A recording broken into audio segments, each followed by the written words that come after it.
فسيكفيكهم الله وهو السميع العليم. صبغة الله ومن أحسن من الله صبغة ونحن له عابدون. قل أتحاجوننا في الله وهو ربنا وربكم ولنا أعمالنا ولكم أعمالكم ونحن له مخلصون. أم تقولون إن إبراهيم وإسماعيل وإسحاق ويعقوب والأسباط كانوا هودا أو نصارى؟ قل أأنتم أعلم أم الله؟ ومن أظلم ممن كتم شهادة عنده من الله وما الله بغافل عما تعملون. تلك أمة قد خلت لها ما كسبت ولكم ما كسبتم ولا تسألون عما كانوا يعملون. سيقول السفهاء من الناس ما ولاهم عن قبلتهم التي كانوا عليها قل لله المشرق والمغرب يهدي من يشاء إلى صراط مستقيم. وكذلك جعلناكم أمة وسطا لتكونوا شهداء على الناس ويكون الرسول عليكم شهيدا. وما جعلنا القبلة التي كنت عليها إلا لنعلم من يتبع الرسول ممن ينقلب على عقبيه وإن كانت لكبيرة إلا على الذين هدى الله وما كان الله ليضيع إيمانكم إن الله بالناس لرؤوف رحيم. قد نرى تقلب وجهك في السماء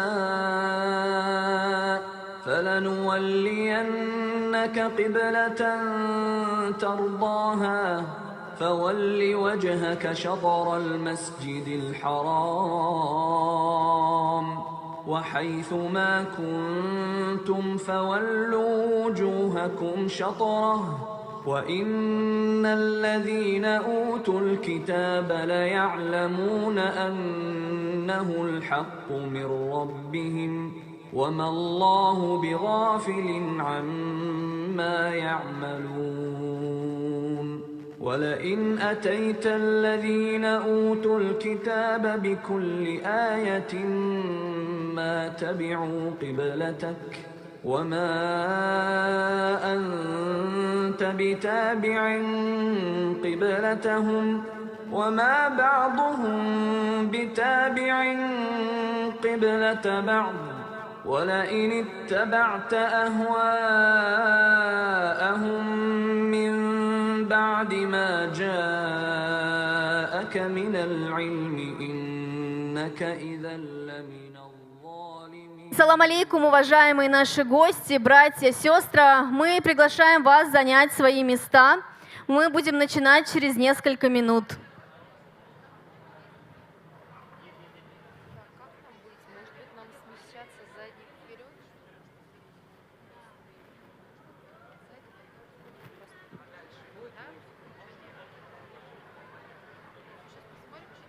Да?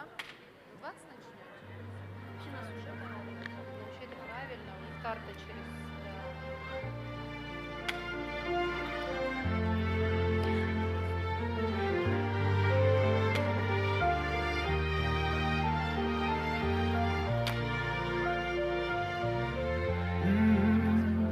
يا من صليت بكل الأنبياء، يا من في قلبك رحمة للناس، يا من ألفت قلوبا بالإسلام، يا حبيبي يا شافعي يا رسول الله، بأمي وأبي فديتك سيدي، صلاة وسلام عليك يا نبي. حبيبي يا محمد أتيت بالسلام والهدى محمد، حبيبي يا محمد يا رحمة للعالمين يا محمد، يا من حليت حياتنا بالإيمان، يا من بجمالك علمت الإحسان،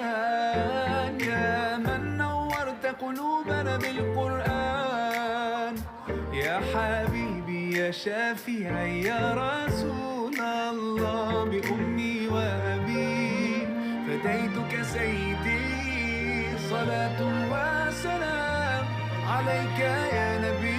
Уважаемые братья и сестры, просим вас, пожалуйста, занять свои места. Нам нужно понимать, сколько мест у нас есть, чтобы мы могли начать нашу программу.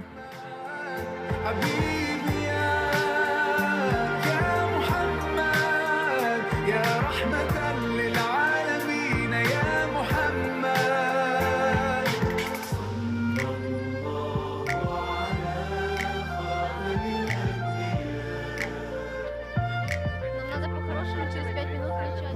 Вот у нас محمد، رحمة للعالمين، رحمة للعالمين، محمد،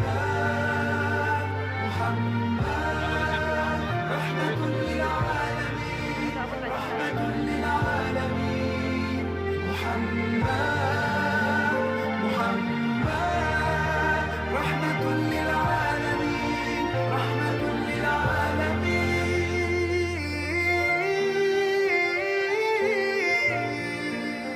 حبيبي يا محمد أتيت بالسلام والهدى محمد، حبيبي يا محمد يا رحمة للعالمين يا محمد، حبيبي يا محمد أتيت بالسلام والهدى محمد، حبيبي يا محمد يا رحمة للعالمين يا محمد.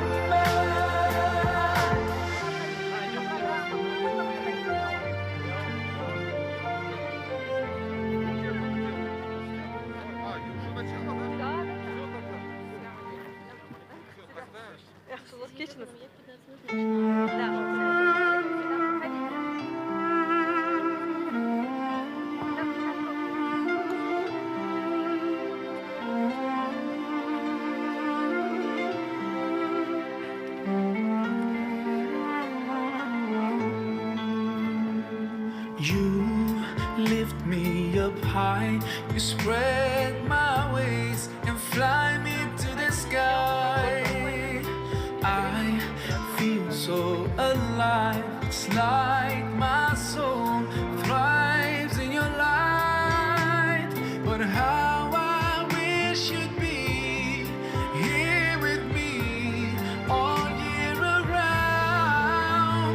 Ramadan, Ramadan, Ramadan ya Habib, Ramadan, Ramadan ليتك دوما قريب.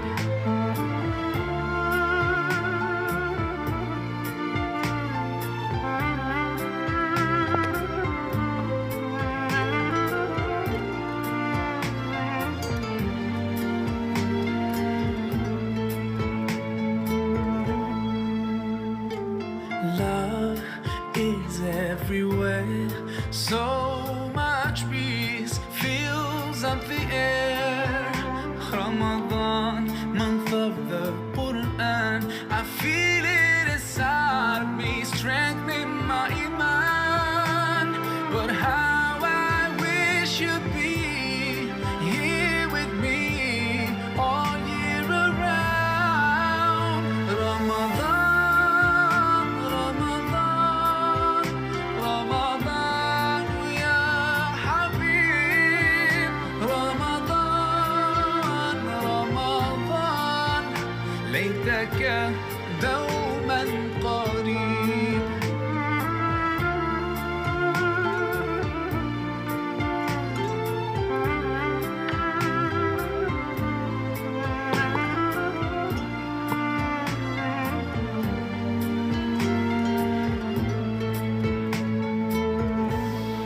I just love the way you make me feel. Every time you come around, you breathe life into my soul, and I promise that I'll try throughout the year to keep your spirit alive. In my heart it never dies. Oh, Ramadan.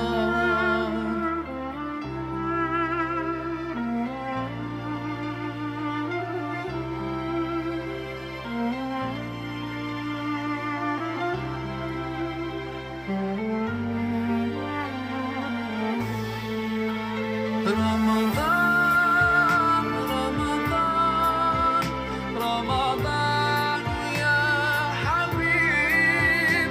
Ramadan, Ramadan, ليتك دوما قريب. رمضان، رمضان، رمضان يا حبيب. رمضان، رمضان.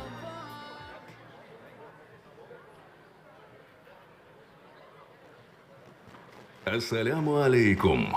Мир вам, уважаемые братья и сестры. Мы рады вновь приветствовать вас в стенах шатра Рамадана и вместе встречать благословенное время ифтара. Семья. Искусство быть счастливым. Именно так звучит девиз культурно-просветительской программы «Шатра Рамадана» в 2024 году. Верим, что в рамках наших вечеров вы узнаете много интересного и полезного. Предлагаем вспомнить аяты священного Корана, связанные с темой семьи. Внимание на экран. أعوذ بالله من الشيطان الرجيم بسم الله الرحمن الرحيم قد أفلح المؤمنون الذين هم في صلاتهم خاشعون والذين هم عن اللغو معرضون والذين هم للزكاة فاعلون والذين هم لفروجهم حافظون إلا على أزواجهم أو ما ملكت أيمانهم فإنهم غير ملومين فمن ابتغى وراء ذلك فأولئك هم العادون والذين هم لأماناتهم وعهدهم راعون والذين هم على صلواتهم يحافظون أولئك هم الوارثون الذين يرثون الفردوس هم فيها خالدون صدق الله العظيم. Воистину преуспели верующие, которые смиренны в своих молитвах, намазах, которые отворачиваются от всего бесполезного, которые выплачивают очистительную милостыню, закят, которые оберегают чресла свои, кроме как от своих жен или тех, кем владеют их десницы, невольниц, за что им нет упрека. Кто же желает сверх этого, те, приступившие границу дозволенного, и которые хранят веренное им и соблюдают договоры, и которые строго хранят свои молитвы, намазы. Они и есть наследники, которые унаследуют Фирдаус, райскую обитель. Они в ней будут вечно.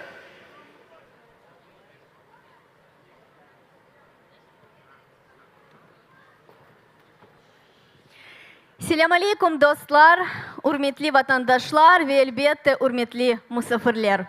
Мир вам, уважаемые братья и сестры, дорогие наши гости и, конечно, наши прекрасные и замечательные друзья.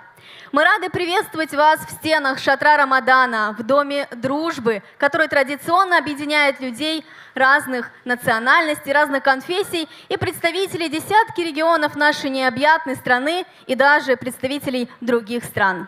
Хвала Всевышнему, наступил самый лучший месяц из всех месяцев, месяц Рамадан.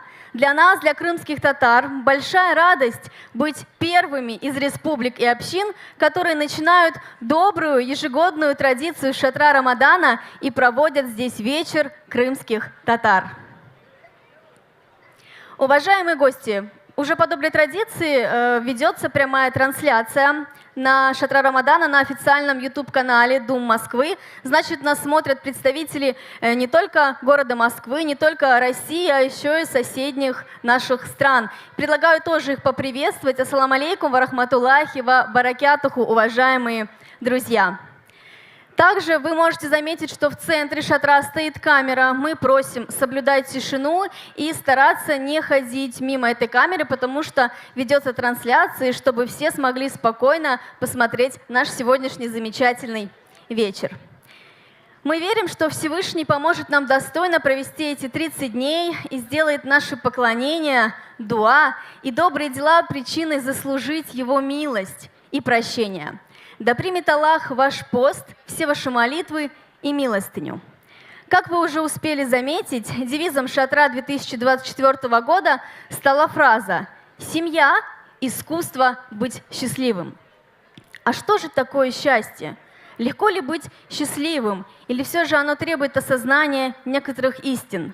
Предлагаем вам вместе узнать ответ на этот вопрос. Внимание на экран. Мы идем по земле, шаг за шагом проживая жизнь, дарованную Всевышним. Мы мечтаем, достигаем новых высот, а порой падаем. Но вновь поднимаемся с надеждой и верой достичь настоящего счастья. Но где же живет счастье? Счастье живет в семье. Там, где человек познает себя и своего Создателя. Там, где душа находит успокоение и получает силы неустанно идти вперед. Там, где сердце наполняется любовью. И там, где зарождается новая жизнь. Семья – это искусство быть счастливым.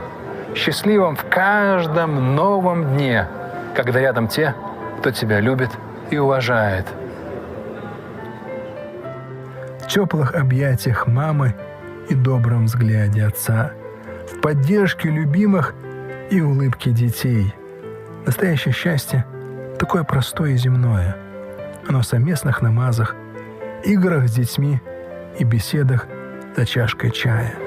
Счастье такое тихо, искреннее, как молитва, совершаемая в ночи со слезами на глазах.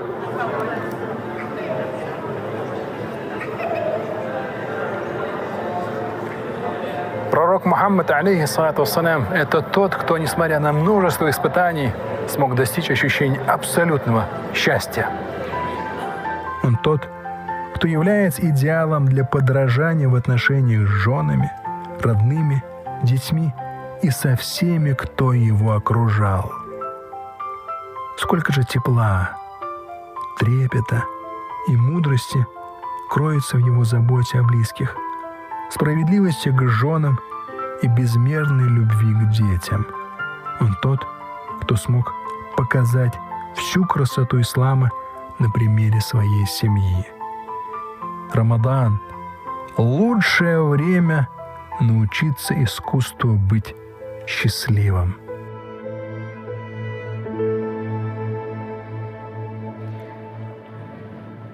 Машалла, мы увидели такой красивый ролик, и думаю, каждому есть все-таки о чем задуматься. Друзья, по инициативе шейха Равиля Гайнуддина в честь объявленного года семьи и в рамках реализации проекта «Шатер Рамадана» Дом Москвы запускает розыгрыш путевок в Умру. Какие же условия? Условия самые простые, но с другой же стороны не очень. В розыгрыше могут принять участие пары, которые познакомятся или примут решение создать семью в рамках шатра Рамадана и зарегистрируют брак до конца 2024 года. Подробная информация на официальном телеграм-канале Дум Москвы. Считаю, что очень хорошая идея розыгрыша, и тоже есть о чем все-таки задуматься сегодня. В вопросах семьи у нас всегда много тем, требующих размышлений и пояснений. Каждый день в этом шатре Рамадана будут готовиться для гостей уникальные вопросы и уникальные ответы на них. Сегодня у нас на повестке нашего вечера, скажем так, один из самых острых вопросов. Звучит он так. Мусульманский брак – одна или несколько жен на всю жизнь? И поможет разобраться в этом вопросе хазрат Ильдар Байбеков.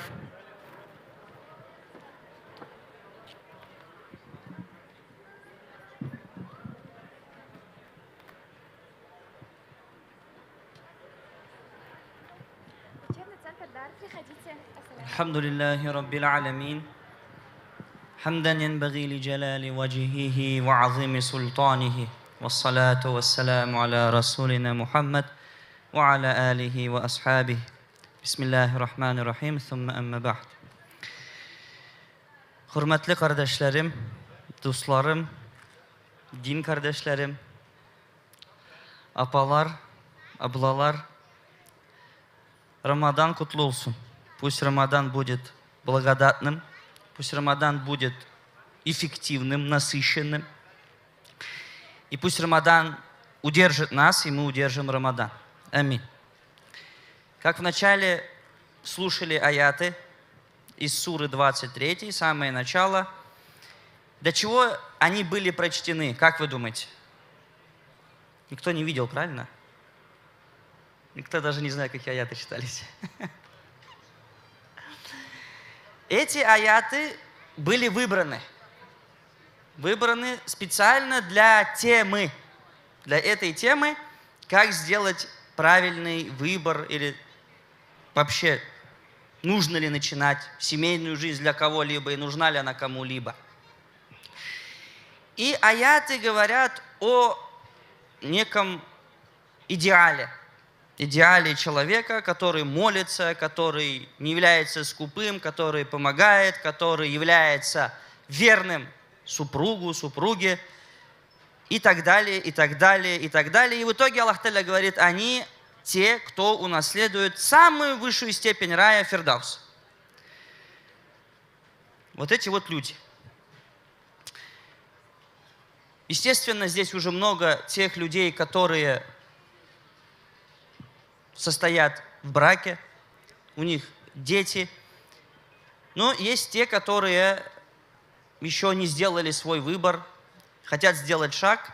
Поэтому больше вот о чем я хочу в 2-3 словах объяснить, это, естественно, направлено этим людям. Аллах Субханаху ва Тааля говорит в Коране: «Ва ин азамта фатаваккал аля Аллах». Или «Фаиза азамта». Если ты решился, азм это решимость, то положись на Бога. «Фаиза азамта фатаваккал аля Аллах». То есть первое, что нужно сделать для того, чтобы создать семью, это точная решимость того, что ты хочешь создать семью. Проблема в том, что много молодых и немолодых людей, девушек, парней, женщин, мужчин, общаются или начинают свое общение ради какого-то своего эго, ради какого-то своего удовольствия, ради какого-то статуса и так далее, и так далее. Но вот этого азма, решимости, то, что ты хочешь создать семьи, у них нет. То есть парень говорит: вот, брат, мне 27, я никак не могу найти девушку. Ты не хочешь. Ты не хочешь просто. Девушки говорят: вот, меня никто не берет замуж, так далее, и так далее. То есть нужен азм. Это первое. Потом Всевышний говорит, что? «Фатаваккаль аля Аллахи». Потом нужно сделать таваккуль. То есть первое, ты делаешь правильный ният, ты точно решаешь, что тебе нужна семья, а если нет этой решимости, то не надо лезть, не надо начинать все это. Потом делать таваккуль. Что такое таваккуль? Это упование на Бога. Упование на Бога состоит в действиях. Состоит в действиях. То есть тебе нужно заявить о том, что ты хочешь выйти замуж, или то, что ты хочешь жениться, объявить это своим родственникам, объявить имаму в мечети, объявить друзьям, объявить родственникам, родителям, тем другим. Или же, если у тебя есть знакомая девушка или знакомый парень, намекнуть ему об этом, сказать ему точно. То, что вот так-то, так-то у меня есть вот это намерение. То есть нужно действие. И потом, когда у нас есть решимость, у нас есть действие, остается дуа. Остается дуа, в котором нужно просить: «О Аллах, если в этом есть благо, я все сделал, что я смог сделать. Господь мой, я сделал все, что я мог сделать. Вот, если есть в этом благо, то объедини нас. Если нет в этом блага, то нужно искать дальше». Вот. То есть это дуа. И на чем закончим? На том, что нужно выбирать того человека, который близок к тебе по духу, по разуму, по социальному статусу и так далее, и который будет действительно тебя поддерживать, будет с тобой в сложностях, в радости и так далее, и так далее, и так далее. Тоже очень важный вопрос, огромный. Естественно, тема большая, можно говорить очень долго. Вот, поэтому, если кто-то хочет решиться, решайтесь, не бойтесь, двигайтесь, девушки, парни и так далее, и так далее, и так далее. Вот. На этом я закончу. Иншаллах. И у нас... Вы будете объявлять или мне объявить? Я буду объявлять. У нас есть подарки. Вечер татар, который организовывали татары, и татары татарам дарят подарки. Бывает и такое, скажите? И такое бывает. Татары татарам дарят подарки. Вот. Итак, бисмилляхи-рахмани-рахим. Благодарность Хаджи Эмирали Аблаеву. Выражаем благодарность и искреннюю признательность за поддержку проекта «Шатер Рамадана 2024» и значимый вклад, внесенный в распространение духовно-нравственных принципов, традиционных семейных ценностей и знаний об исламе. Искренне молим Всевышнего, чтобы Он принял ваши добрые дела и намерения. Желаем вам крепкого здоровья, душевной гармонии, семейного счастья, а также возможности и далее быть сопричастным к социально значимым проектам. Вот. Благодарность муфтию будет вручать заместитель муфтия Республики Крым Раим Гафаров. Да, вам.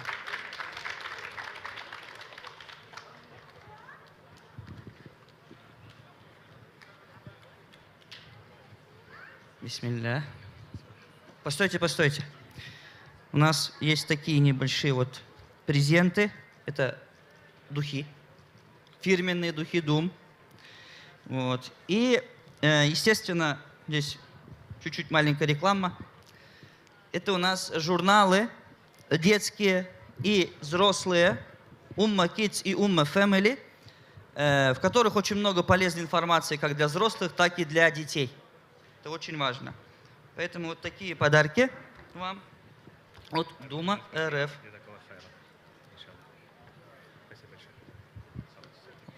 Спасибо, уважаемый Хазрат, за раскрытую тему, за поздравления. Друзья, мы продолжаем. Рамадан – это не только время воздержания от еды и питья. В первую очередь, это возможность духовного роста. И об этом мы хотели бы продемонстрировать наше следующее видео, которое сделали в таком интересном стиле, формате песочное видео, песочная притча.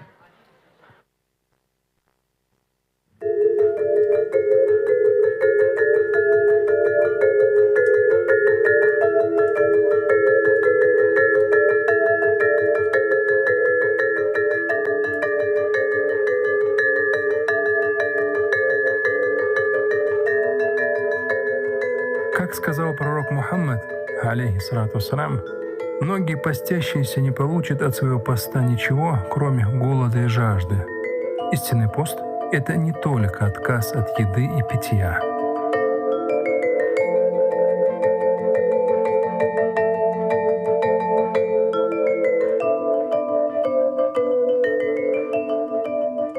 Как я тебя сейчас обыграл, а? Ни одного шанса тебе не оставил. Нарды любят удачливых. Да если бы не пост, я был бы более внимательным, понял? И у тебя не было бы ни одного шанса. Сколько ты мне проиграл? Сколько еще должен вообще, помнишь? Ой, да ладно тебе. Вот вечером поедим и еще увидим, кого удача больше любит. Кстати, сколько там еще до ифтара терпеть? Да немного вроде. Ты лучше посмотри вперед. Молодые люди увидели молящегося старика, рядом с которым стоял кувшин с водой и фрукты. Дедушка, а вы что это, не поститесь, что ли? Я пощусь. Я просто пью воду и ем. Что это вы имеете в виду? Я не сплетничаю. Я ни на кого не смотрю свысока. Не смеюсь ни над кем. Не сквернословлю. Я никому не причиняю вреда, поминаю Всевышнего. Я не смотрю на чью-либо собственность завистью. Но, к сожалению, мой желудок болен. Поэтому я не могу голодать. Затем он спросил у юнош: Вы тоже поститесь, дети мои? Ребята склонили головы. Один из них ответил смущенно: Ну, вообще, я думал, что постимся. А теперь вижу, что мы просто не едим. Всевышний Аллах говорит в Коране: «Вы, которые уверовали, пост предписан вам, как он был предписан тем, кто был до вас, чтобы вы могли обрести богобоязненность».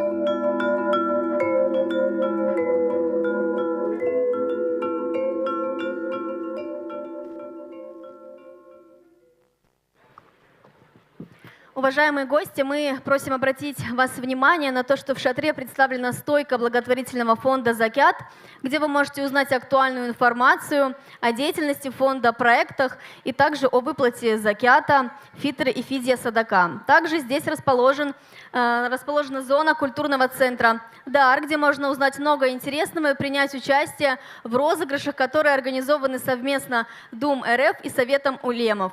Вас ждут памятные подарки, в том числе книга «Сборник фетв». А мы рады продолжать наш благословенный вечер. И хочется отметить, что Рамадан – это султан всех месяцев, который полон благодати, прощения и только добрых дел. Рамадан – это месяц поклонения и, конечно же, месяц довольства Всевышнего Аллаха. И мы искренне рады встречать месяц, который с нетерпением ждут все мусульмане мира. Данный вечер крымских татар организован по инициативе Духовного управления мусульман Республики Крым и города Севастополя и духовного лидера мусульман Крыма, муфтия Крыма Хаджи Мирали Аблаева. И сейчас я предлагаю вашему вниманию небольшой ролик, который расскажет о деятельности муфтията Крыма за последние 5 лет.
Спасибо, что вы мне перевезли мебель, на которой буду я спать. Сагун смуть в театру.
В каждом уголке Крыма, хвала Аллаху, ежедневно все мусульмане слышат пятикратный призыв на молитву. И с каждым годом мечетей становится все больше, ровно так же, как и правоверных мусульман, стремящихся изучать, исследовать своей религии. И сейчас я с большим удовольствием хочу пригласить на нашу сцену заместителя муфтия мусульман Крыма и Севастополя Раима Гафарова.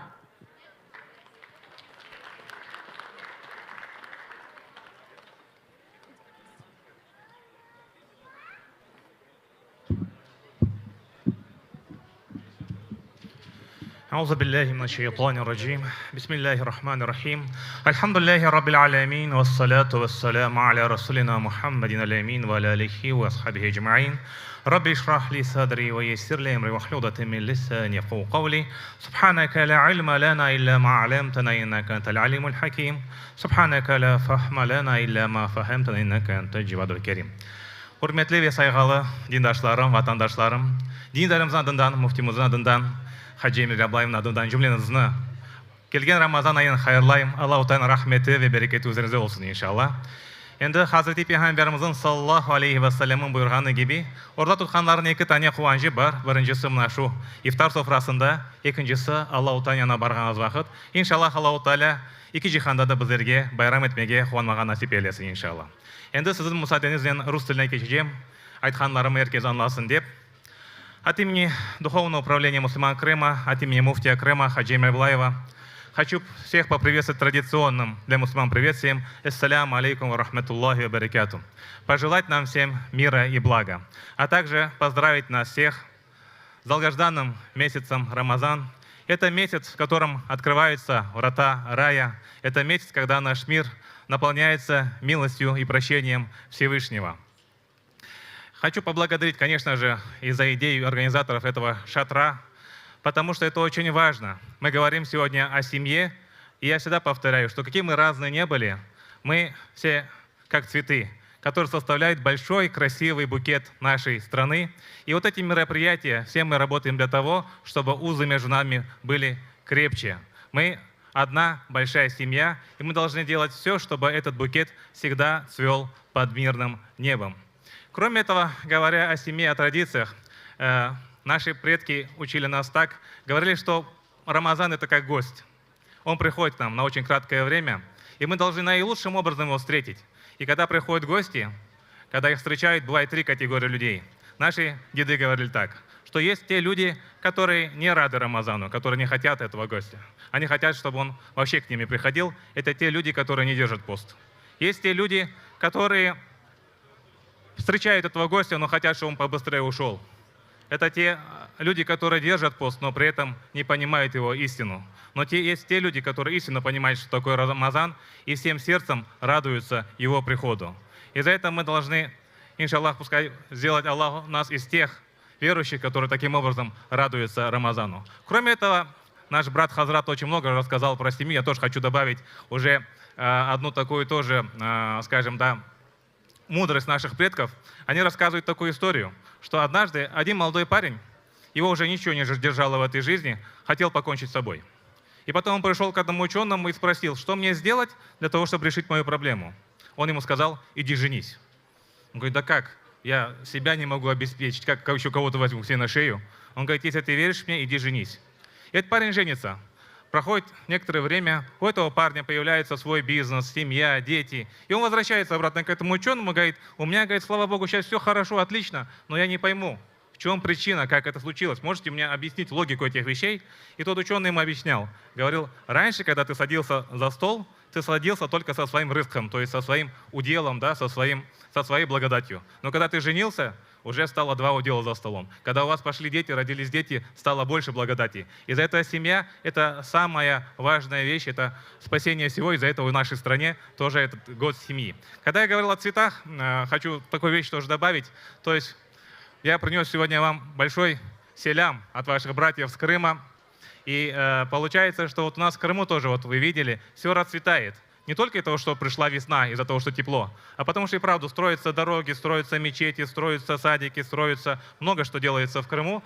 Но среди всех этих цветов это одна из самых ярких роз, это, конечно же, соборная мечеть Крыма, куда мы вас всех тоже приглашаем. Также хочу воспользоваться моментом и поблагодарить, конечно же, президента нашей страны, главу Республики Крым и, конечно же, нашего духовного лидера муфтия Крыма Хаджи Эмиля Балаева. И мы, конечно, будем рады встретить вас всех там. И как учил наш пророк, саллаллаху алейхи вассалям, лучший из вас – это тот, кто лучший для своей семьи. Кроме же этого, хочу рассказать такую тоже маленькую историю, которую наши деды нам всегда рассказывали, о пастухе, который сделал дуа за другого человека, и потом все люди увидели его в раю. Они прибежали к нему и говорят, что ты сделал, какую ты суру прочитал, какой аят ты прочитал, что ты сделал?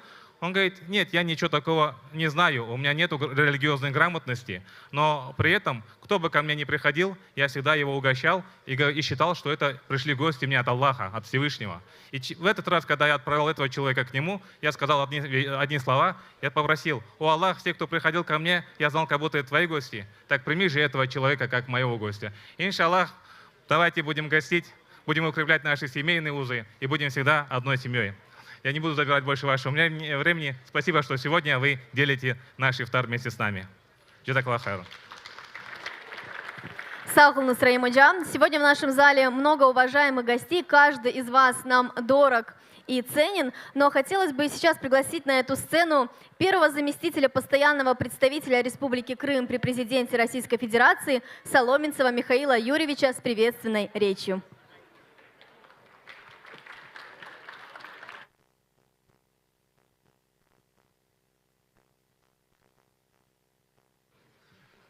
Ассаламу алейкум, дорогие друзья. Хотел бы поздравить каждого из присутствующих здесь со священным праздником Рамадан. И очень коротко сказать, что это необычный вечер сегодня, поскольку, пожалуй, первый раз мусульмане Крыма подготовили вот это отдельное мероприятие в рамках шатра Рамадана. Я хотел бы поблагодарить муфтият Крыма, Хаджи Аблаева, естественно, его дочь, очень известную общественную и религиозную деятельницу Занифе Тынчерову, которая здесь присутствует, да и всех, кто участвовал в подготовке этого вечера. Хотел бы обратить внимание, дорогие друзья, что в этом году еще несколько дней у нас будет 10-летний большой юбилей возвращения Крыма в родную гавань. Мы будем праздновать это широко, это действительно значимое событие. Не буду перечислять, но поверьте мне, те, кто живет в Крыму, прекрасно видят, что российская власть делает для наших уважаемых мусульман. Крым многонациональная территория, и там живет очень большое количество разных народов. И для каждого мы находим возможность удовлетворить их какие-то запросы, интересы духовные и жизненные. Я хотел бы просто пожелать каждой семье из присутствующих благоденствия, здоровья, внутреннего комфорта, счастья и, конечно же, в этот святой месяц Рамадан и далее, чтобы все у вас складывалось удачно. Хорошего вам праздника, спасибо большое. Хорошего праздника. Юрьевич, мы просим вас задержаться на секундочку. У нас от муфтията Крыма вам небольшой подарок. Примите, пожалуйста. Спасибо большое. Вам спасибо за ваши поздравления. И еще хотелось бы сейчас пригласить на эту сцену советника Департамента по взаимодействию с религиозными организациями администрации президента Российской Федерации Гусеву Юлию Николаевну.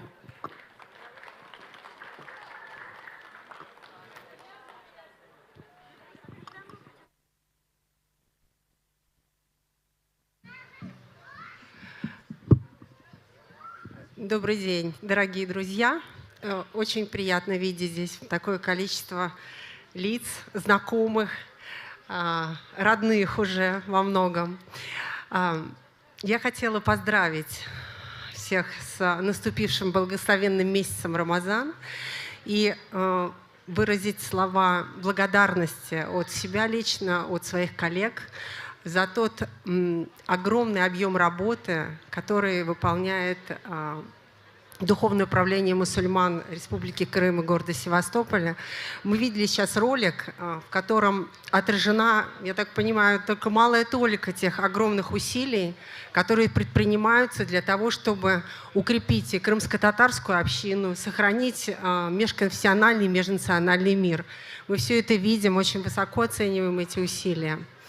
Я хотела еще отметить, что у этой команды, сплоченной команды единомышленников муфтия Хаджи Мирали Аблаева, есть одно очень хорошее качество. Это люди, которые способны решать и серьезные стратегические задачи. Мы видим, да, как сейчас достраивается, уже достроилась Джума-мечеть. И при этом мы понимаем, что здесь есть очень большое внимание к конкретному человеку, к нуждам простых людей. И это, конечно, очень важно, потому что это дает нам вот это ощущение гражданской сплоченности, такой консолидации, которая очень важна, особенно, наверное, в нынешний период.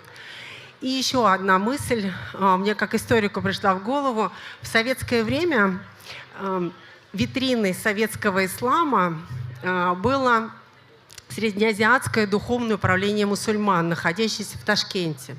И когда хотели показать, что в Советском Союзе мусульмане живут полноценной религиозной жизнью, обычно привозили или в Москву, в Ленинград или в Ташкент, чтобы показать.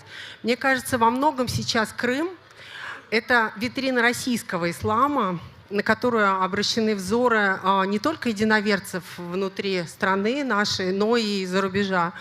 И я думаю, конечно, от позиции, от вот этих слаженных усилий работы и региональных властей, и, конечно, муфтията зависит очень многое. Еще раз поздравляю вас с наступившим праздником. Желаю вам, чтобы ваши души были светлее, мысли яснее, а сердце было любящим. С наступившим вас Рамазаном!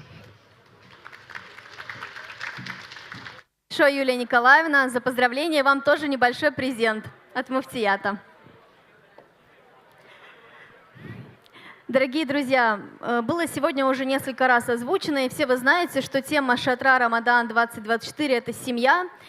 И 2024 год официально призван годом семьи по указу президента Российской Федерации. Слово дня на сегодняшний вечер – это доверие. И говоря о доверии, хочется отметить то, насколько оно высоко между властью и народом. Мы сейчас говорим про Крым. Вообще доверие важно везде, в семейных отношениях, в рабочих отношениях, в деловых. Говоря о доверии между властью и народом, мы хотим продемонстрировать сейчас вам ролик, который это подтверждает. Впервые за долгие годы, с момента исторического возвращения крымских татар на свою родину, в Крым, долгожданное возвращение, был организован ифтар, вечер разговения, от руководства Республики Крым. И сейчас вашему вниманию предлагаем посмотреть, как в прошлом году прошел ифтар имени главы Республики Крым Сергея Аксенова.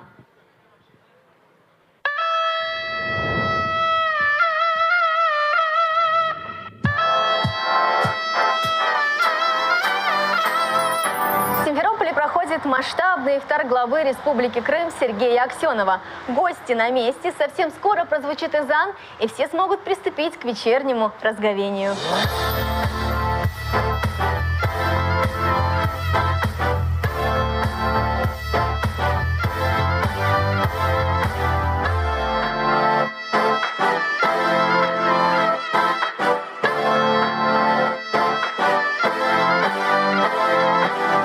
Hepinize bugünkü akşamımız hayırlı mübarek olsun. Neden başlayacağım da özüm çok sıkıntı içerisindeyim. Çünkü hayatımızın içinde ilk defa böyle bir Kırım devletinin başı Müslümanlara böyle bir iftar yapması elbette ki bizi şaşırttı. Bizler çok şey bekliyoruz başkanımızdan. Cami kuracak, toprak alacak, bibliotekamızı yeni yapacak, bilmem hepsini yapacak. Ama böyle bir şey olur diye aklımızdan bile geçmedi. Ama şükürler olsun. Oradaki bütün herkesin adından başkanımıza büyük teşekkürlerimizi söyleyip sağ olsun, var olsun.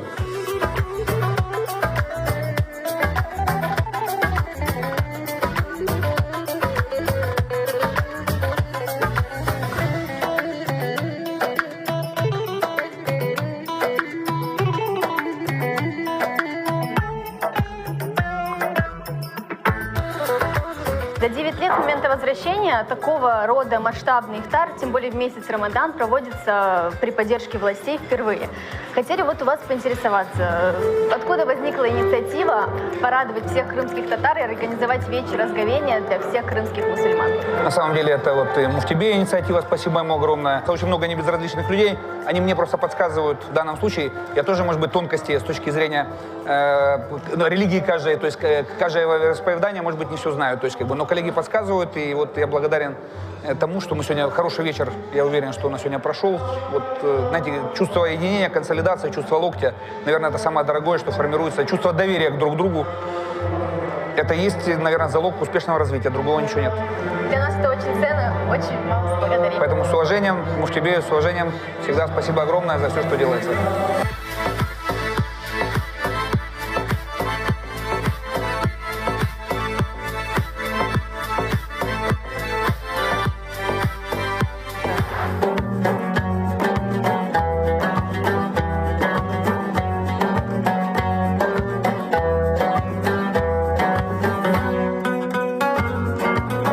Ифтар, оно сплачивает, оно объединяет всех, оно, дружба колоссальная получается именно, когда происходит ифтар.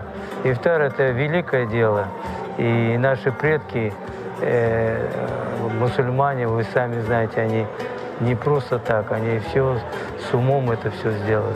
Biz bek bekledik bu ayını, bu ay kese, bu ay büyük ibadetler ayı. Onun için bizim rayonumuzda da böyle iftarlar keçe, orazal tıla, teravih namazlar kılına. Onun için bek bir büyük bizge teşekkür bildiremiz Glava Respublika Kırım Aksiyonov Sergey Valerievичке. Bizni bugün topladı. Bu yerde bek büyük bir merasim keçe. Sağ olsunlar, var olsunlar. Hepimiz muftiyattan birlikte olayıq. Muftiyatның işinde iştirak etek, halkımıza, milletimizge yardımcı olayıq her vakit.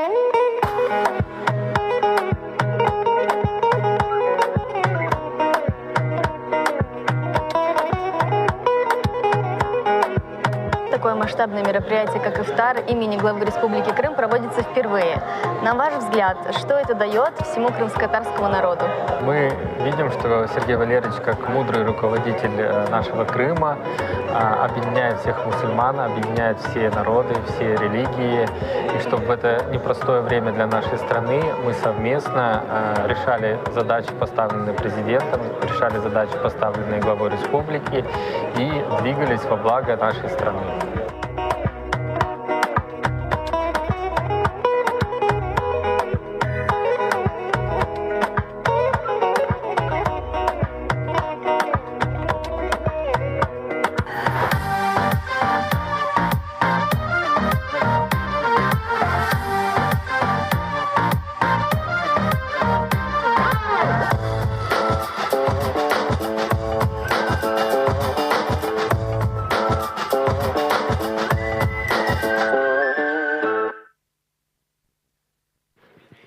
В Республике Крым насчитывается 150 мечетей и 150 молельных домов.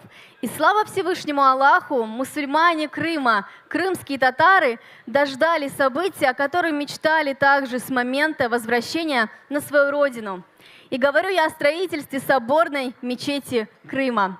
Сегодня красавица-мечеть стала символом мира и единства не только для мусульман Крыма, не только для крымских татар, но для всех мусульман огромной страны России. Теперь это самая большая мечеть в Крыму и Восточной Европе. Она вмещает 2600 человек в основном зале и 800 человек во внутреннем дворика. А 4 минарета высотой с 19-этажный дом. Внутри мечети выполнена роспись с элементами староосманской и крымско-татарской орнаменталистики, каллиграфией и сурами из священного Корана. Давайте посмотрим на нашу красивую соборную мечеть Крыма.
Машаллах, саугланус, я считаю, действительно, это заслуживает аплодисментов. Само событие, то, что было достигнуто нашим уважаемым муфтием, договоренностью, мечеть строится при президенте Российской Федерации, и для нас, для нашего народа, для всех мусульман России это очень важный знак. Сейчас поговорим о наших женщинах. Всевышний Аллах, Он одарил прекрасную половину человечества огромным благословением. Благодаря дочерям отцы обретают рай. Жены дополняют половину веры мужей, а под ногами матерей находится рай. Есть множество достоинств быть женщиной, быть мамой, быть женой в исламе. Об этом свидетельствует много хадисов. С целью религиозного и культурного развития женщин Крыма в Симферополе в прошлом году открылся культурный исламский просветительский женский центр Алема Нисван, в переводе «Женский мир».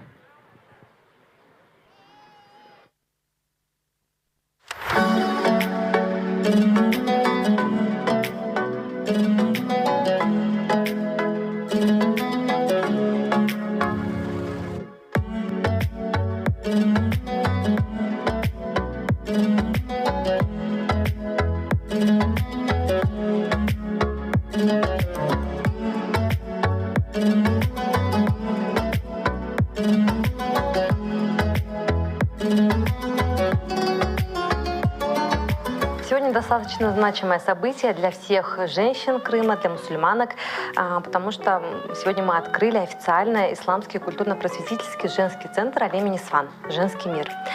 И это то пространство, где каждая женщина может найти для себя что-то полезное, получить полезные знания, навыки, умения и место, где она может реализоваться как женщина, как мать, как дочь, как супруга. В общем, получить все те нужные, необходимые знания для того, чтобы проживать счастливую жизнь и иметь возможность реализовываться в современном мире и найти что-то близкое для себя. Наши курсы, они позволяют развивать женщину всесторонне. Это не только получение исламских знаний и обучение Корану, но также у нас здесь на базе центра будут проходить курсы фитнеса, курсы по здоровью женскому, также курсы и лекции по истории Крыма, крымских татар, история ислама в Крыму. И кроме этого мы также хотим запустить класс обучения для деток. У нас работают здесь все квалифицированные педагоги, специалисты, каждый профессионал в своей сфере, и нам очень приятно, что наш центр привлек внимание очень талантливых людей, которые сегодня будут передавать свои знания и умения женщинам, которые будут приходить на наши занятия.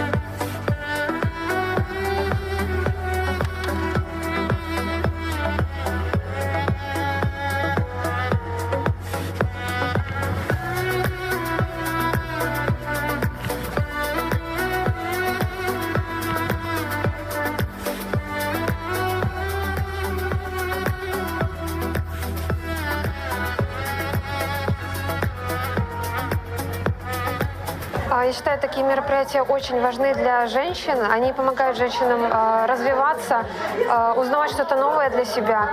И они заводят новые знакомства, новые интересные знакомства. Мне очень понравилось, что тут есть, что тут продуманы все аспекты, которые могут быть интересны современной девушке и женщинам. Эмоции превосходят ожидания. Я очень рада, что я сюда попала. Начала обучение в вашем центре. Азам, алфавит арабский и Коран изучать начала. Ранее я занималась у Хатиджи Ханум вышивки махлама и татар-шлеме, чтобы расти, чтобы не было свободного времени, чтобы не было депрессии. И я должна расти, развиваться, и я надеюсь, что ваш центр мне в этом поможет.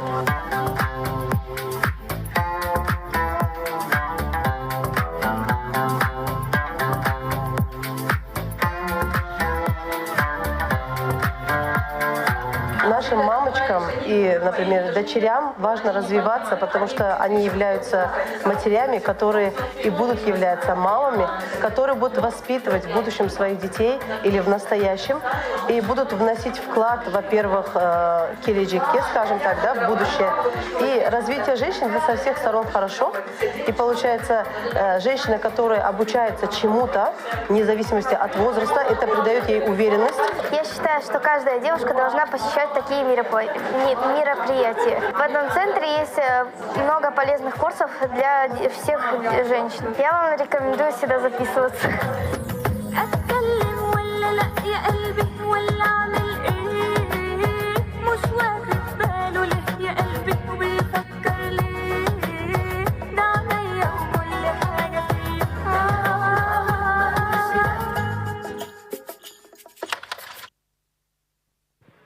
Поприветствовать гостей нашего вечера я приглашаю руководителя женского центра Алему Нисван, советника Республики Крым Зенифе Аблаеву.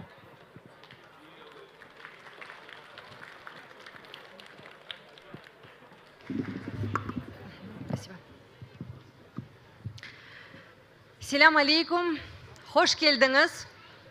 Сайғылы ватандашларымыз, мұсафирлер ве бүтін Русияда яшаған мусульманлар. Москва шерінде.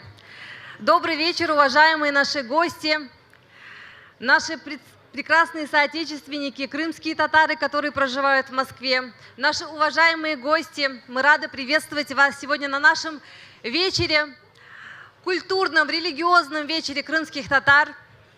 Сегодня для нас очень символично находиться здесь. Было много слов сказано сегодня по поводу жизни крымских мусульман, крымских татар в Крыму. Вы видели в роликах. Вы знаете, очень часто, когда мы приезжаем в Москву, мусульмане, проживающие в Москве разных национальностей, спрашивают: а что за народ крымские татары? А как вы живете в Крыму? И когда мы начинаем рассказывать, они удивляются. А нам есть что рассказать. И мы гордимся своей историей, мы гордимся своими корнями. У нас богатейшая история, у нас красивейший народ, вот вы сами можете их увидеть. И мы рады, что сегодня мы здесь находимся и можем разделить с вами, с нашими гостями этот вечер. Вечер крымских татар. Однако мы сегодня пригласили не только представителей крымско-татарского народа. Мы сюда пригласили представителей различных общин для того, чтобы собрать всех, объединить, потому что именно в единстве сила государства. Спасибо всем, кто пришел. Пусть этот вечер будет одним из самых лучших ваших вечеров в этом священном месяце Рамазан. Ну и немножко хотелось бы сказать о нашем женском культурном центре, раз уже с этого мы начали. Действительно, сегодня в Крыму очень большое внимание уделяется именно женскому просвещению, потому что женщина несет мир, женщина воспитывает поколение. И от того, каким будет наше будущее, зависит именно от образованности женщины. Именно поэтому сегодня Духовное управление мусульман Республики Крым уделяет колоссальное внимание просвещению женщин.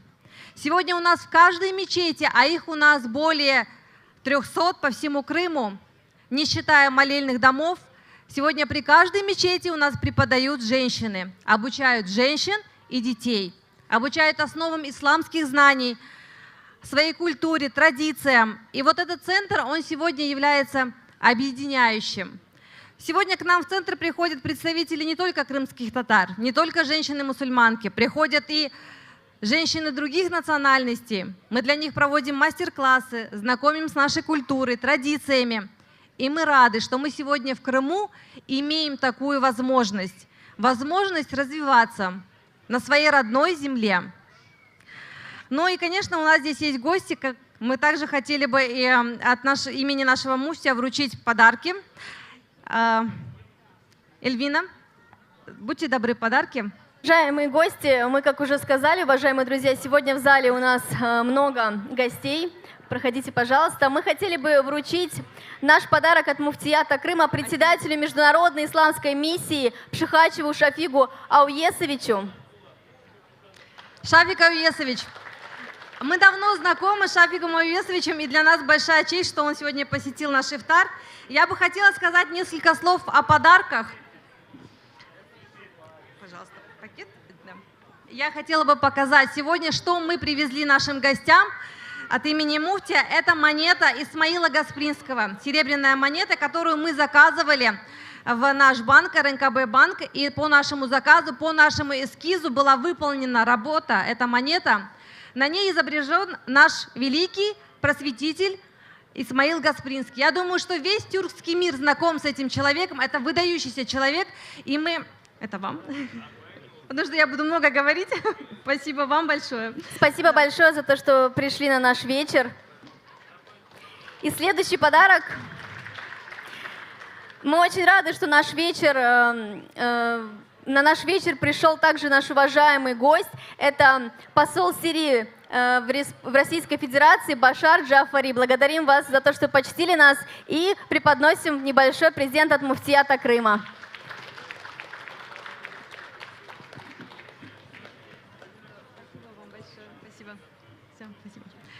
Ну и вот хотелось бы добавить, да, по поводу Исмаила Гаспринского. Выдающийся человек, мы гордимся этой личностью. И вот женский центр, который назван, в принципе, Алеми-Нисван, это женский мир в переводе. Откуда появилась идея создания этого женского центра? На самом деле, давным-давно, когда еще жил и реформировал народное образование Исмаил Гаспринский, рядом с его газетой «Терджиман», которая выпускалась в Крыму, появился женский журнал «Алеми-Нисван», «Женский мир». И тогда, в эти годы, в 1906 году, когда не было ни интернета, никаких средств связи и коммуникаций, именно этот женский журнал помогал нашим крымским татаркам, мусульманкам развиваться, просвещаться, получать новости со всего мира. И мы решили, что мы назовем наш женский центр именно так, Алеми Нисван, в честь этого женского журнала, для того, чтобы сохранить историю, сохранить имя этой великой женщины Шафики Гаспринской, которая положила начало развитию крымско-татарской женщины. Вот как-то так. Сау болуңуз за внимание, хайырлы акшамлар. Сау болуңуз. Çok sağ olunuz, Зенифе Ханум. Духовное управление мусульман Крыма и Севастополя в прошлом году отметило свое 30-летие, несменным муфтием которого вот уже на протяжении 25 лет является Хаджи Эмирали Аблаев. Безусловно, за это время была проделана огромная работа, и плоды этой работы можно увидеть, просто приехав к нам в Крым. В связи с этим муфтият снял большой документально-художественный фильм с молитвой на устах. Этот фильм называется, есть на всех площадках, вы можете вести в интернете и посмотреть полную версию. А сейчас мы хотим продемонстрировать небольшие отрывки из этого фильма.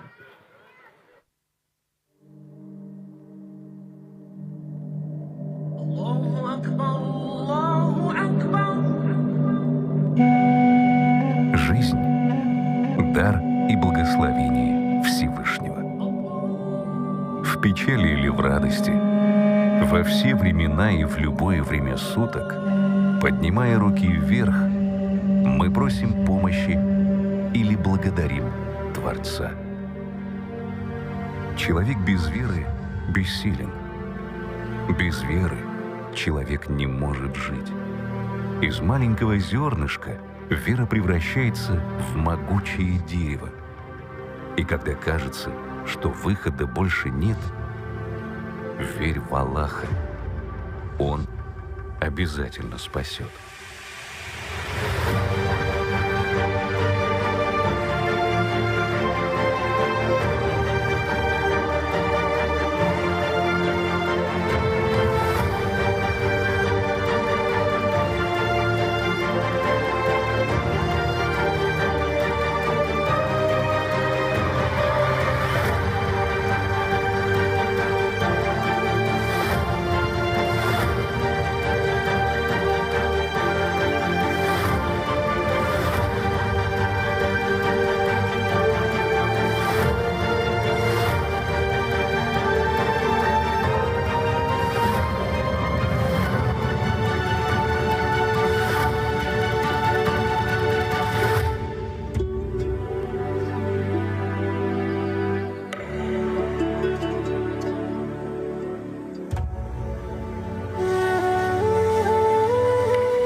Есть на земле великая сила. Мусульмане эту силу называют Аллахом. Свидетельство тому – его совершенство и первозданность, могущество, мудрость и всеобъемлющая милостивость. А высшим духовным лицом у мусульман выступает муфтий. Жизнь с молитвой на устах. Жизнь с мечтой о процветающем будущем своей земли и своего народа. Жизнь, в которой, оглядываясь назад, видишь своих учеников, достойных последователей, каждый из которых также с честью сумеет пройти длинный путь, полный преград, и быть верным слугой Всевышнего.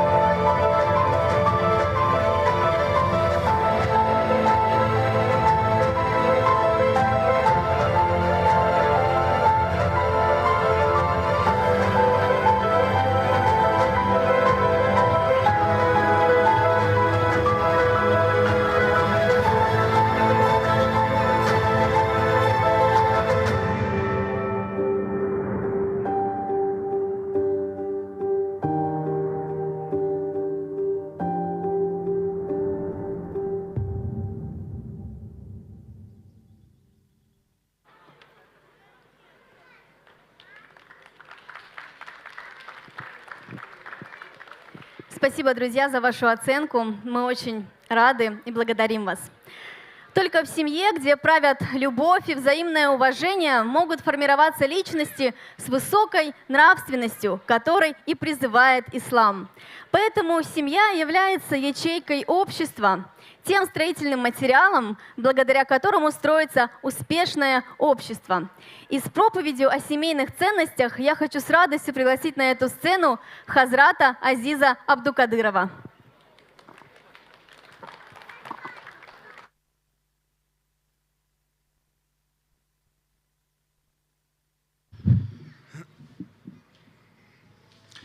Ассаляму алейкум ва рахматуллахи та'аля ва баракатуху. Дорогие братья и сестры, миру милости Всевышнего Аллаха и его благословения.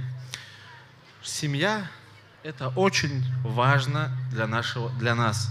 Семья – это то, без чего мы бы не смогли быть. Семья – это то, ради чего мы живем. Семья – это дар Всевышнего Аллаха Субхану ва Тааля человечеству. Семья. В слове «семья» вскрыто очень много, которого мы не сможем описать. Для нас для кого-то слово «семья» это очень много что значит. Один человек сказал: богатый человек не тот, у которого есть деньги, а богатый человек это тот, у которого есть семья, у которого есть дети, у которого создает семью. По этому поводу пророк Мухаммад саллаллаху алейхи вассалям сказал, что жениться, создавать семью, это моя сунна. И тот, кто, говорит, не выполняет эту сунну, тот, значит, говорит, не на моем пути.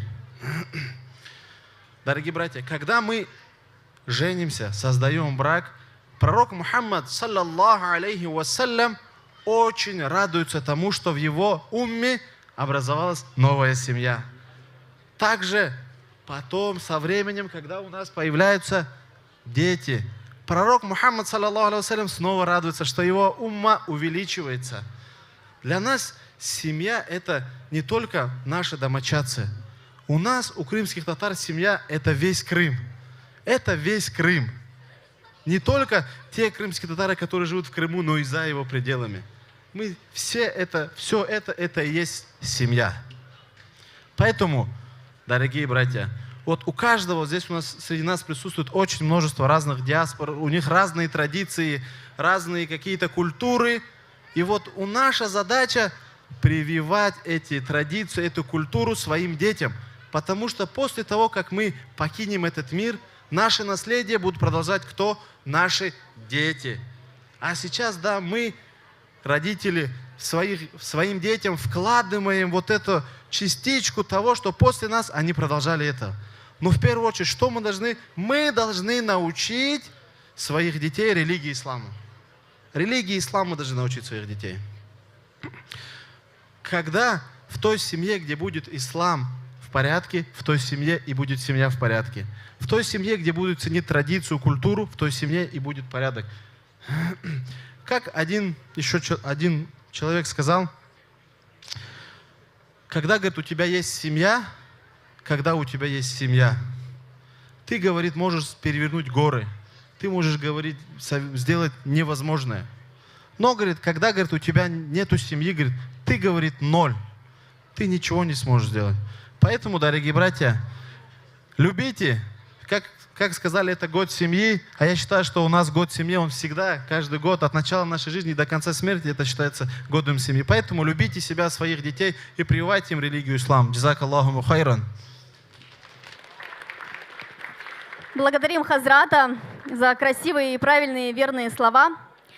Друзья, мольба постящегося, она не будет отвергнута Всевышним. Особо значимое время для мольбы – это время до захода солнца. И шатром Рамадана подготовлено специальное видео, которое каждый день будет показываться незадолго до наступления времени ифтара, чтобы каждый человек смог проникнуться атмосферой обращенности ко Всевышнему, услышать и прочитать эту мольбу, а после сказать «Аминь». У каждого человека есть пример для подражания. Тот, на кого он равняется и на кого хочет быть похожим. Для маленького ребенка это, конечно же, родители. Чуть повзрослев, Дети равняются на своих братьев и сестер, старших, друзей и наставников. Избрав профессиональный путь, мы ищем тех, у кого можем перенять знания и опыт. Для человека верующего лучшим примером был и остается пророк Мухаммад, алейхиссалату вассалям. Он идеал, к которому стремимся приблизиться и чьи качества хотим перенять. В Священном Коране сказано: «Поистине, посланники Божьим для вас наилучший пример». Для тех, кто стремится к Аллаху, помнит о судном дне и поминает Господа часто. О Аллах, улучши наш нрав подобно тому, как Ты создал нас совершенными, и заложи в наших сердцах стремление следовать примеру Твоего посланника. Истинная вера человека проявляется в его желании следовать за посланником Аллаха. Открывая эпизоды из жизни пророка, мы видим, насколько совершенны были его слова и поступки, отношения с Богом и с людьми, молитвы и даже мысли. О Всевышний, сделай для нас пророка примером и образцом для подражания. Заложи в наших сердцах любовь и почтение по отношению к Нему, и сделай нас из числа тех, кто искренне последовал за Ним.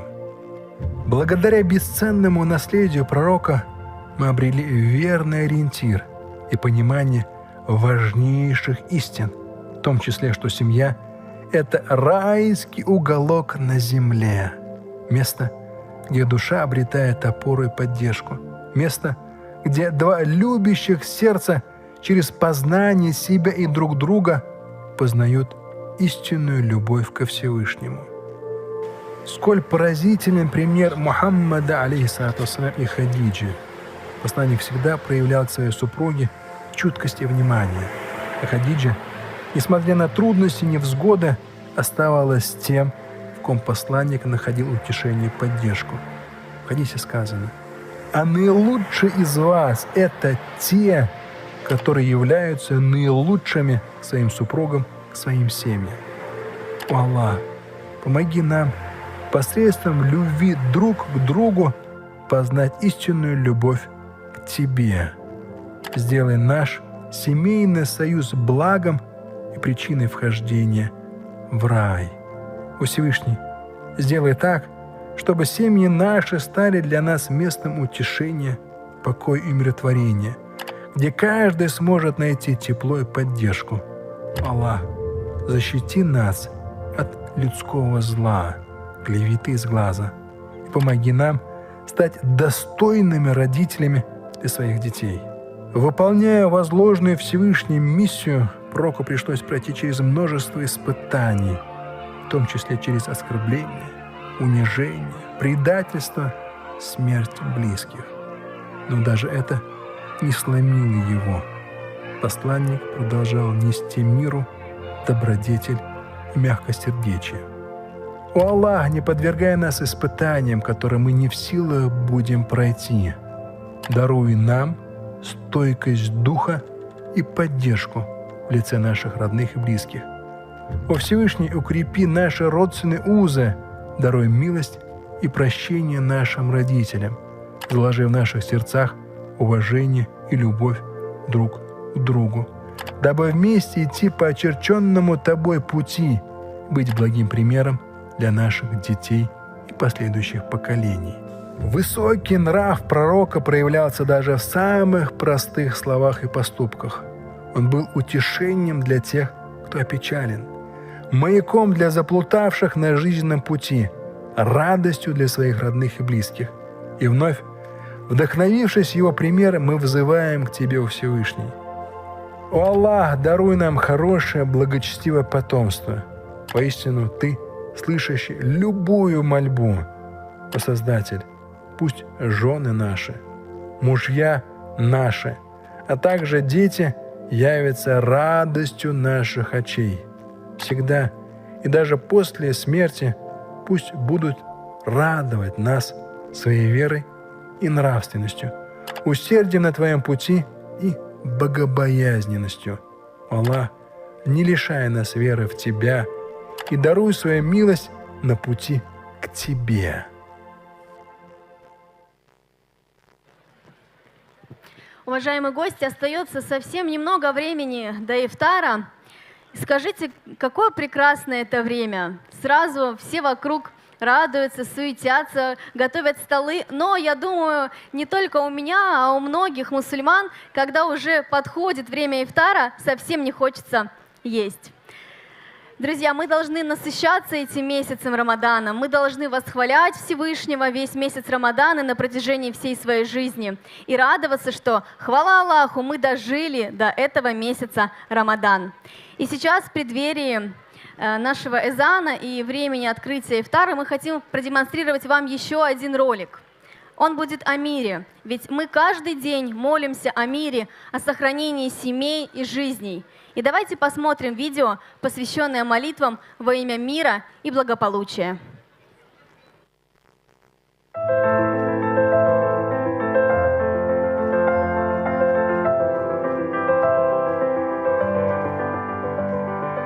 Наш мир удивителен и прекрасен.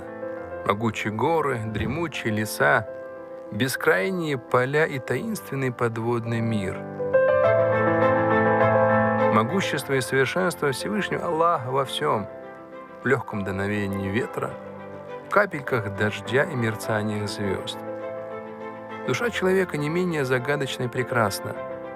Мы способны проявлять самые разные чувства, от безграничной радости до глубокой печали, от искреннего восторга до сочувствия, от смирения и покорности пред Творцом до унижения перед творением. Мир — это мы. Мир тебе. Именно так поприветствовали ангелы пророка Адама, прародителя всего человечества, сказав, что эти слова явятся приветствием его потомков. Обитель мира — одно из названий вечного рая, где верующим будет сказано: «Мир вам». «Мир тебе, о пророк!» Этим пожеланием Всевышний ответил на приветствие пророка Мухаммада, алейхиссалату вассалям, во время его вознесения на самую высшую точку мироздания Сидратуль Мунтаха. На что посланник ответил: «Мир нам и благочестивым рабам Всевышнего». Мир — одно из величайших имен Всевышнего Аллаха, ибо Создатель и есть источник мира и благополучия. О Всевышний, воистину Ты — мир, и от Тебя исходит мир. В этот благословенный месяц мы возносим Тебе искренние молитвы и просим об установлении мира во всем мире. Мы просим Тебя даровать нам мудрость и свое благословение, дабы обрести полноценную веру и суметь найти правильный выход из любой ситуации. Воистину, Твоя власть над всем и вся. Низведи в наши сердца и души мир. Наполни земной шар своим божественным светом. О Аллах, даруй нам всем возможность жить в мире и согласии.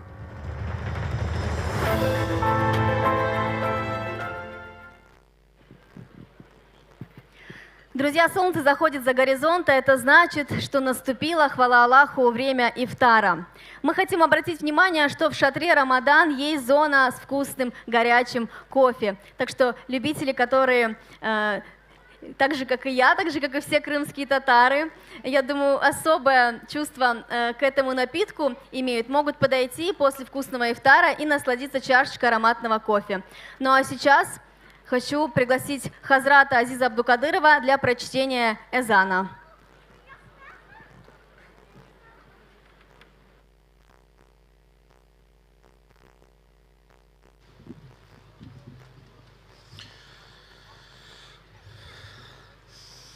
Аллаху акбар, Аллаху акбар. الله أكبر الله أكبر أشهد أن لا إله إلا الله أشهد أن لا إله إلا الله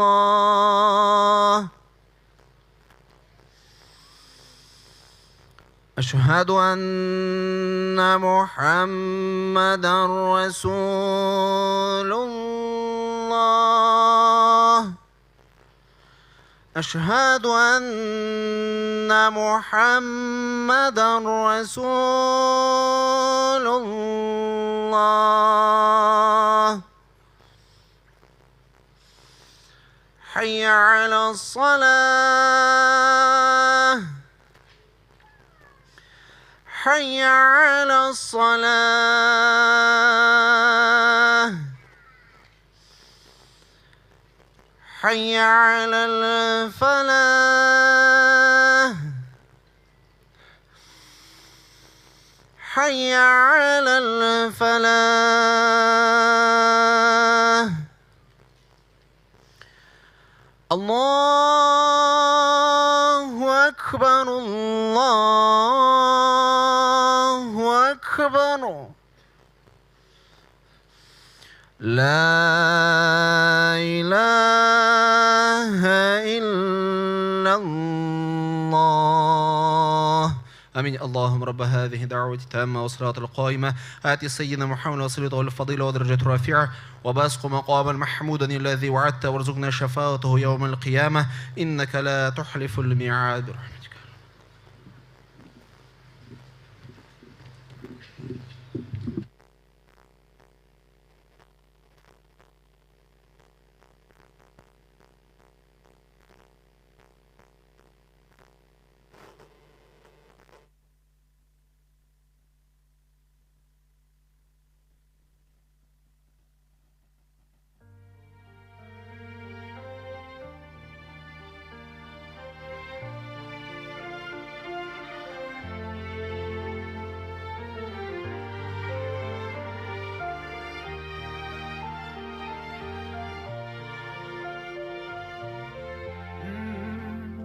يا من صليت بكل الأنبياء يا من في قلبك رحمة للناس يا من ألفت قلوبا بالإسلام يا حبيبي يا شافعي يا رسول الله بأمي وأبي فديتك سيدي صلاة وسلام عليك يا نبي حبيبي يا محمد أتيت بالسلام والهدى محمد حبيبي يا محمد يا رحمة للعالمين يا محمد يا من حليت حياتنا بالإيمان يا من بجمالك علمت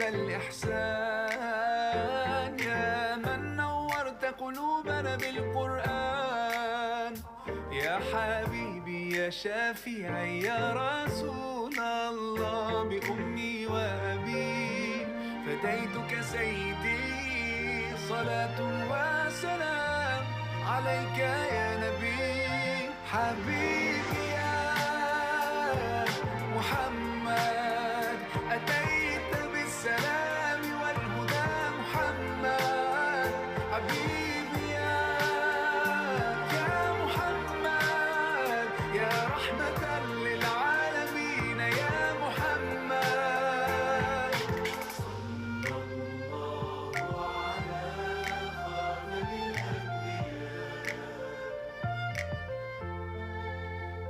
محمد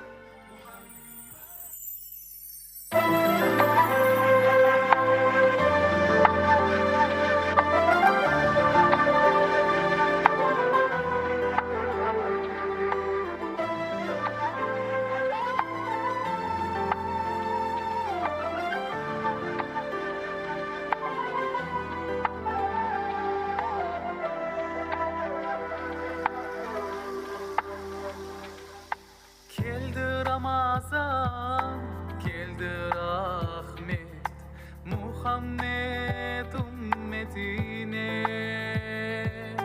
geldi Ramazan dolu bereket 11 ayının sultanı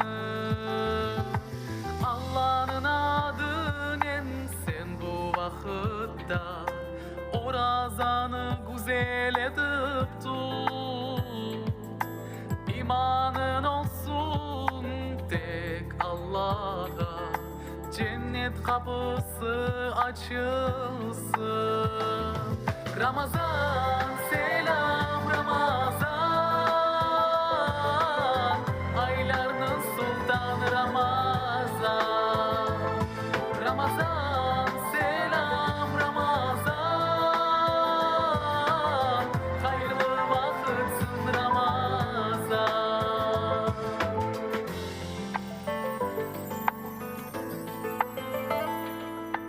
Geldi Ramazan geldi rahmet Muhammed ümmetine geldi Ramazan dolu bereket 11 ayının sultanı Durur sen insan bu vakitte en güzel işler yapmağa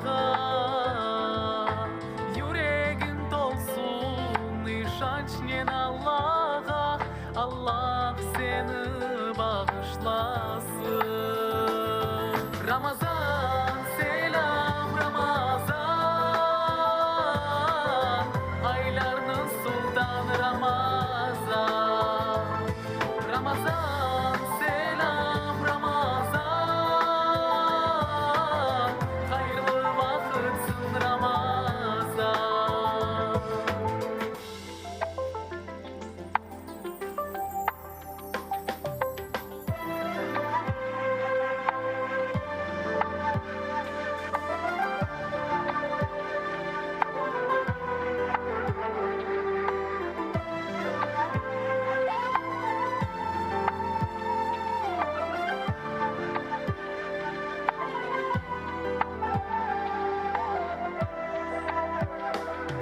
Ramazan selam Ramazan aylarının sultanı Ramazan Ramazan selam Ramazan hayırlı vakitsin Ramazan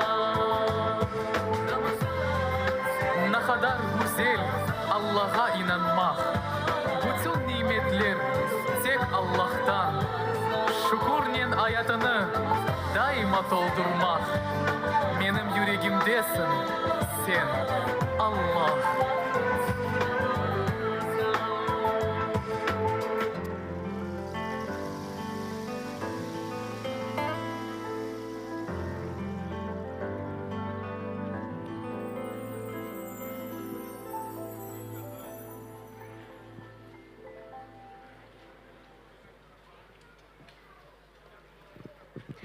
Ашаныз татлы олсын, достлар, приятного аппетита, уважаемые гости, пусть ваш пост будет принят. В продолжении нашего вечера хотим предоставить в нашу программу внести исполнение нашида от наших маленьких крымских татарочек, от наших маленьких деток, нашего будущего светлого иншаллах, которые исполнят нашид в бисмиллях. Семья Мустафаевых подготовила такой замечательный подарок всем гостям.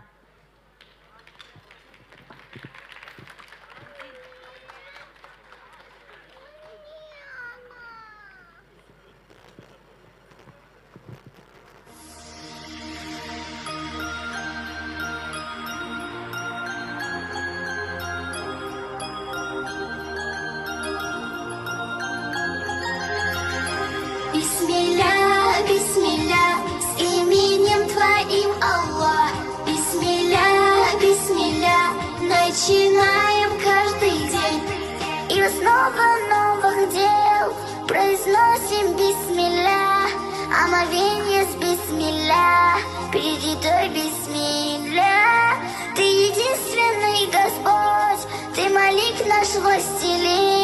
победитель Аль-Азиз, принуждающий Джаббар.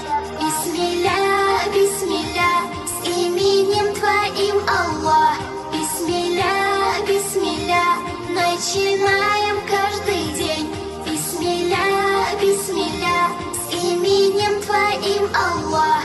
Бисмилля, бисмилля, начинаем каждый день.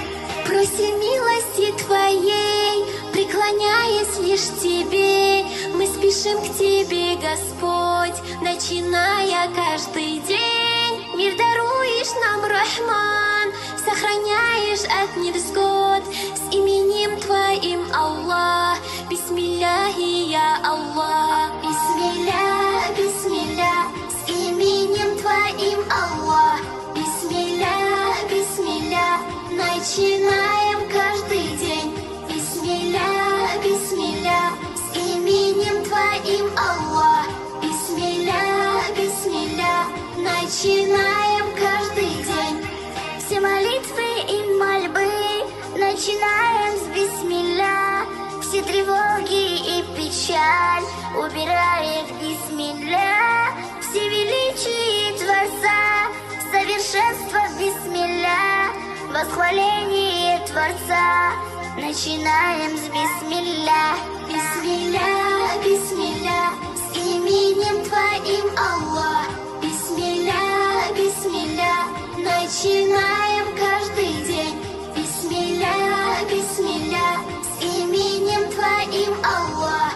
Бисмилля, бисмилля, начинаем каждый день.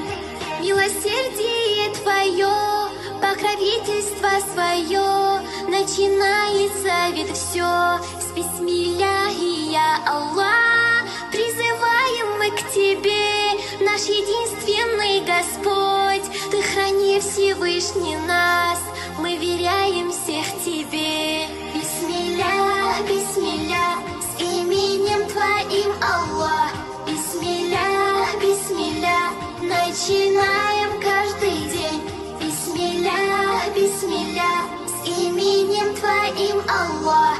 Бисмилля, бисмилля, начинаем каждый день. Бисмилля, бисмилля, с именем Твоим, Аллах. Бисмилля, бисмилля, начинаем каждый день.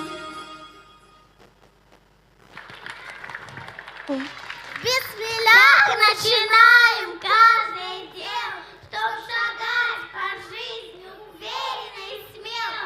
Примером лучшим станем мы для всех. Да будет мир, счастье, дружба и успех. Машалла, машалла. Сағылыңыз, қызлар. Благодарим семью Мустафаевых, Эсме, Эмине, Рустембей, Дляра Ханум. Сағылыңыз, микрофон слышно. Сағылыңыз за такое красивое исполнение. Семья Мустафаевых у нас активная семья общины крымских татар в Москве. Сегодня в этом зале присутствуют представители разных конфессий и народностей, но большинство это община крымских татар. Мы хотели бы от себя выразить благодарность волонтерам этой общины, прекрасным девушкам, парням, которые помогли, посодействовали нам в организации сегодняшнего мероприятия, в помощи. Так что мы благодарны, мы рады, что мы не одни, мы рады, что крымские татары в каждом уголке земли, иншаллах. Ну а сейчас, друзья, пришло время небольшой викторины. У нас несколько вопросов для вас. Готовы поотвечать на вопросы? Надеюсь, аппетит. Ну что, первый вопрос будет совсем простенький, совсем легкий. Как, кстати, ответить на вопрос можно только подняв руку. Я думаю, организаторы шатра мне в этом помогут, чтобы волонтер от вас подал микрофон, потому что светит софит, и я не очень хорошо вижу зал. Первый вопрос. Как называют того, кто знает Коран наизусть? Подняла руку девушка, да. Сейчас волонтер подойдет. Повторите, пожалуйста. Хафиз Кур'ан. Машалла, правильно. И вам небольшой подарок от нас. мы подготовили различные подарки. Это кожаные брелки, это теспехлер, четки, это сувениры с Крыма, это книги, а также расписная посуда. Следующий вопрос тоже на тему ислама. Как называлась пещера, в которой были ниспосланы первые тексты Корана? Машалла, видим. Пещера Хира, гора называется Свет. Машалла, это правильный ответ. Следующий вопрос. Как назывался год, в котором родился пророк Мухаммад, мир ему?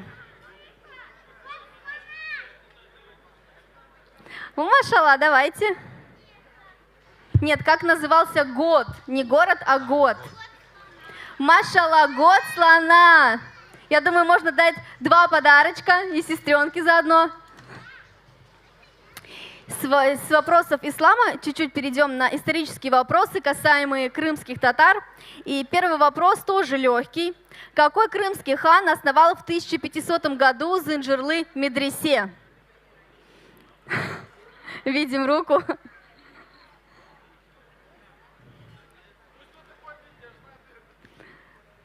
Какой крымский хан основал в 1500 году Зынджирлы медресе?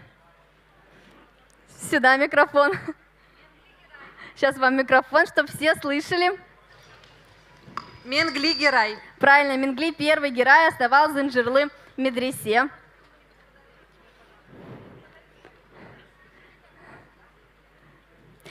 Следующий вопрос. В каком году была построена мечеть имени хана Узбека в Старом Крыму, друзья? Поднимаем руку. Это, кстати, самая первая мечеть в Крыму, самая старинная.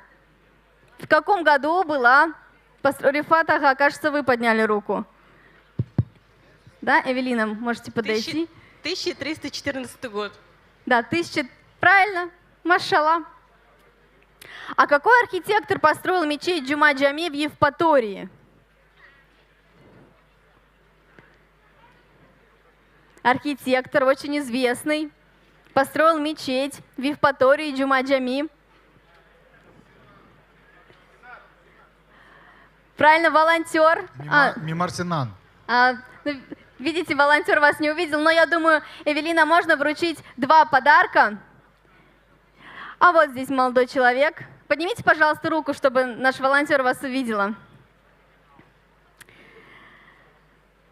Ну что, я думаю, можно продолжить, да, вопросы на тему Крыма. Такой будет интересный вопрос. Как зовут главного героя крымско-татарских анекдотов? Кто знает у нас? Крымско-татарские шуточки, крымско-татарские анекдоты. И там, как и везде, присутствует свой главный герой. Есть рука?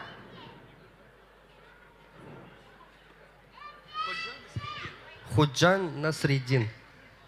Ну, не совсем так, но правильно, Мустафа ага, Ахмед Ахай. Ну, думаю, можно за попытку дать тоже подарок. Ну что, будем продолжать?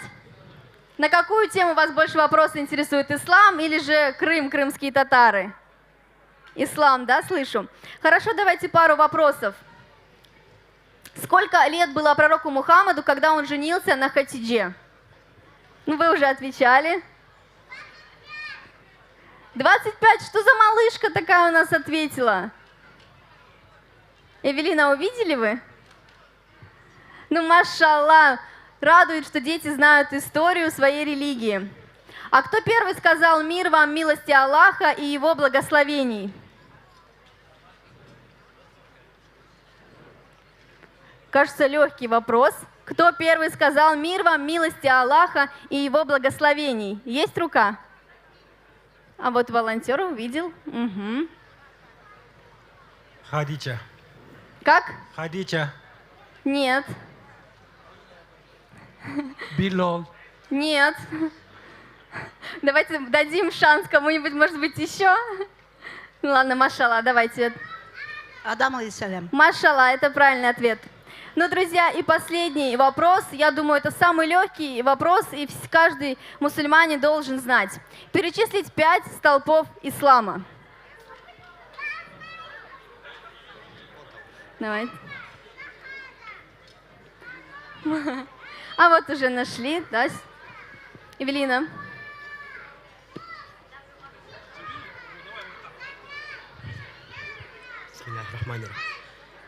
Ну что, 5 столпов ислама. Нашли волонтер? Закят, пост, хадж, шахадат и намаз. Машалла, это правильный ответ. Благодарим за то, что приняли участие в нашей викторине, друзья. Вечер крымских татар на этом подошел к своему логическому завершению. Мы благодарим всех гостей, которые сегодня поприсутствовали в шатре Рамадана на вечере крымских татар от муфтията Крыма и Севастополя. Мы желаем вам мира, желаем вам благополучия и желаем, чтобы ваш пост и все ваши молитвы были приняты, иншаллах. Сауглныз, Корушкенджи, иншаллах. Хайрлы ахшамлар, хорошего вечера. А сейчас, друзья, Сауглныз прервала ваши аплодисменты. Мы бы хотели продемонстрировать видео, которое также связано с темой молитвы, которой мы должны взывать за наших братьев и сестер мусульман.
Что, кстати, да, спрашивал по поводу фонда Хаят Юлу, вот как раз представитель, с которым мы работаем, которого мы каждый день мучаем, чтобы они нас заряжали фотографиями, видео и так далее, и сначала доносили нашу помощь до людей, до пострадавших.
Уважаемые братья и сестры, культурная программа «Шатра Рамадана» подошла к концу. Надеемся, вам все понравилось. Любезно просим вас убрать за собой посуду и позволить нашим волонтерам совершить ифтар и подготовить столы к завтрашнему дню. Благодарим за понимание.